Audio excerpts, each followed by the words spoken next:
Hi friends, ഇന്നത്തെ നോമ്പ് തുറ കണ്ടാലോ? ഇന്നലത്തെ പോലെ സെയിം തന്നെയാണ്. പിന്നെ പൊരിപ്പ് ഐറ്റം കുറച്ച് ഇല്ലെന്നേ ഉള്ളൂ. ഇന്നലത്തെ പോലെ പച്ചമുന്തിരിയും തണ്ണിമത്തങ്ങയും ഉണ്ട്. പച്ചമുന്തിരിയും തണ്ണിമത്തയും വിട്ടൊരു കളിയില്ല. കാരണം ഒരാൾക്ക് തണ്ണിമത്തന് ഇഷ്ടമാണ്, ഒരാൾക്ക് പച്ച കളറിലെ മുന്തിരി ഇഷ്ടമാണ്. പിന്നെ ഇന്ന് എക്സ്ട്രാ ഉള്ളത് പേരയ്ക്ക് മാപ്പിളമാണ്. ഇന്നലെ നോമ്പ് തുറന്നിട്ടിരുന്നപ്പോൾ രണ്ടുപേരും പറഞ്ഞിട്ടുണ്ടായിരുന്നു, ഉമ്മ നമുക്ക് പൊരിക്കുന്ന സാധനം ഒന്നും വേണ്ട, ഇതുപോലെ ഫ്രൂട്ട്സ് എന്തെങ്കിലും മതി, പൊരിപ്പൊക്കെ കഴിക്കുമ്പോൾ വയറൊക്കെ എന്തോ പോലെ ആകുന്നു, ഇത് ഫ്രൂട്ട്സൊക്കെ ആകുമ്പോൾ പ്രശ്നമില്ല ഉമ്മ, അതുകൊണ്ട് ഫ്രൂട്ട്സ് മതി എന്ന് പറഞ്ഞു. അപ്പോൾ ഞാൻ എന്ത് ചെയ്തെന്ന് കുറച്ച് കൂടുതൽ ഫ്രൂട്ട്സ് എടുത്ത് വെച്ചിട്ടുണ്ടായിരുന്നു.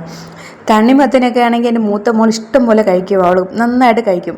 മുന്തിരി പക്ഷെ ബാക്കി എല്ലാവരും നല്ല ഷെയർ ഇട്ട് കഴിക്കുന്നുണ്ട്. പിന്നെ ഞാൻ ഫ്രൂട്ട്സ് വാങ്ങിയാൻ പോയപ്പോൾ സമൂസയും കൂടെ വാങ്ങിച്ചു.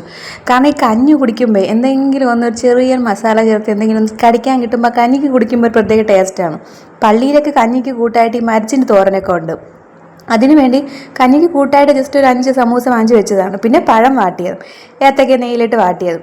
പിന്നെ ഇന്നിവിടെ ഞാനും മക്കളും മാത്രമാണ് നോമ്പ്. അപ്പോൾ ഞങ്ങൾക്ക് 3 പേർക്കുള്ള കഞ്ഞി എടുത്ത് വെച്ചിട്ടുണ്ട്. പിന്നെ 2 ഗ്ലാസ് ജ്യൂസ്, മക്കൾക്ക് ജ്യൂസ്, പിന്നെ എനിക്കൊരു പാത്രത്തിൽ ചൂടുവെള്ളവും. ഇതെല്ലാം എടുത്തിട്ട് വെച്ചിട്ട് വെയിറ്റിംഗ് ആണ് ബാങ്ക് വിളിക്കാൻ വേണ്ടി. ബാങ്ക് വിളിക്കുക, എപ്പോൾ വിളിക്കും എന്ന് വിചാരിച്ച് ഉമ്മ ഈ ഉസ്താദ് എന്താ വിളിക്കാത്തത്, മക്കളല്ലേ, കൊച്ചുമക്കളല്ലേ, അവരിങ്ങനെ വെയിറ്റ് ചെയ്തുകൊണ്ടേ ഇരിക്കുകയാണ്, ഉമ്മ എന്തുകൊണ്ടാണ് ഉമ്മ ബാങ്ക് വിളിക്കാത്തത്. അങ്ങനെ ബാങ്കൊക്കെ വിളിച്ച് ഞങ്ങൾ നോമ്പൊക്കെ തുറന്നിട്ടുണ്ടായിരുന്നു.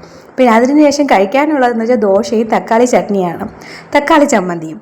മക്കൾക്ക് തക്കാളി ചമ്മന്തി തന്നെ ഒത്തിരി ഇഷ്ടമാണ്. അപ്പം സാധാരണ ഇന്ന് ഇവിടെ ചോറും മീൻകറിയാണല്ലോ, ഞാൻ അവർക്ക് അതുകൊണ്ട് എന്തെങ്കിലും കാപ്പി ഉണ്ടാക്കി കൊടുക്കാമെന്ന് വിചാരിച്ച് ദോശമാവ് ഉണ്ടായിരുന്നു, അതിന് കൂട്ടായിട്ട് തക്കാളി ചമ്മന്തി ഉണ്ടാക്കിയിട്ടുണ്ടായിരുന്നു. നല്ല ചൂട് ദോശയും തക്കാളി ചമ്മന്തി ആയിരുന്നപ്പോൾ നല്ല ടേസ്റ്റ് ഉണ്ടായിരുന്നു.